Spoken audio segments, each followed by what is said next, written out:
Progressives and evangelicals are incapable of comedy. That's my position, thanks to both sides' unwillingness to consider that they might be a little stupid, crazy, or even lame. Even just some of the time, like, a regular person.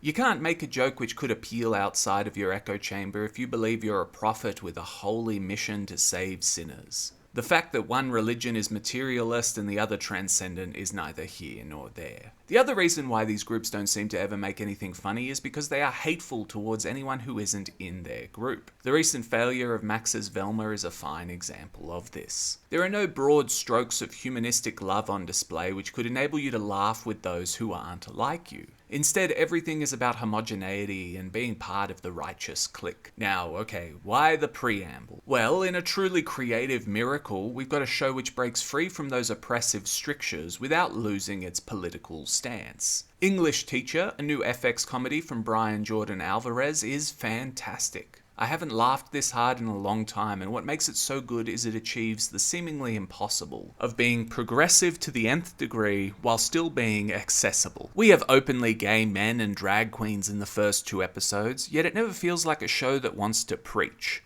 Instead, it focuses on foibles which we can all acknowledge in ourselves or those around us, even if those people are in drag. Furthermore, there's no snarky need to denigrate. One episode even goes so far as to find the common thread between a closeted gay man and a high-status conservative. Both are afraid of being rejected by the in-group after all, and have more in common than meets the eye. That kind of humanistic writing, as I've mentioned, is exceptional, and exactly what you need to embrace if you want to appeal to people who aren't like you. And of course we have to insert here a "we all bleed red" platitude, but I won't bother with that. English Teacher follows Evan, an English teacher of all things, who must navigate relationship and professional drama alongside a host of just shy of nuts teachers at a fictional high school in Austin. Every episode deals with a particular hot-button issue, from drag to school shootings, and emphasizes the challenges teachers face in the 21st century with digitally savvy and judgmental students monitoring their every move. COVID has changed people, it seems for the worse, and the show deals with up-to-the-minute challenges facing American teens and educators. The first thing which stands out about English Teacher is its heart. There really is something delightful about a story from another point of view which isn't prickly and defensive, always looking to despise you before you can attack it. It's hard not to get swept up in the joyful madness of this world where characters are always frazzled and can barely hold their own lives together. A great 80s soundtrack emphasizes that you're supposed to have fun and unwind a little, which helps make politics accessible.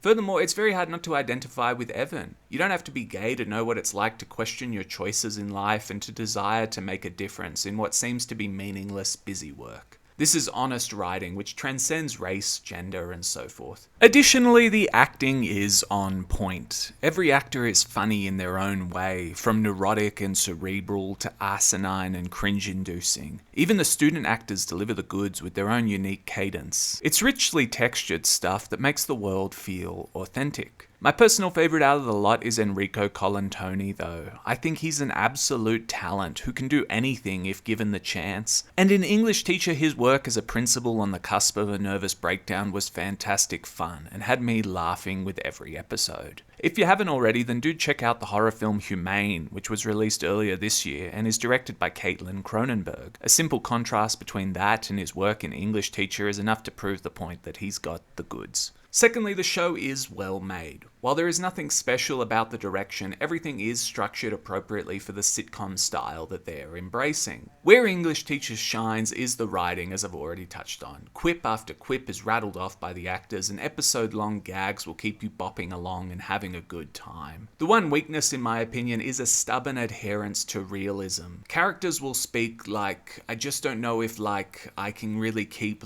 being a teacher in this climate of extreme sensitivity, you know? And while that's not inherently flawed, it does become annoying when you start to notice the overuse of the word because it really starts to grate on the nerves, you know?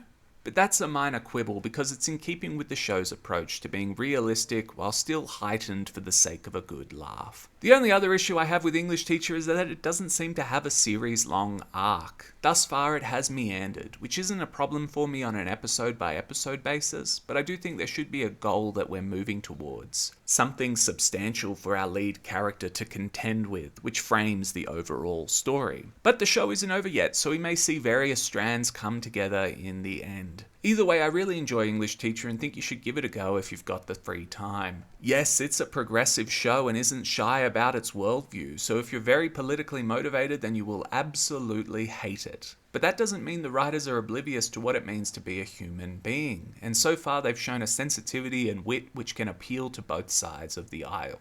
Thanks for watching. Do you even have a master's? What'd you major in? Ranch?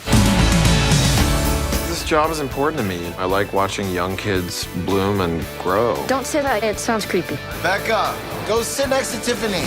She told me it was offensive to learn Mandarin. Because you're not Japanese.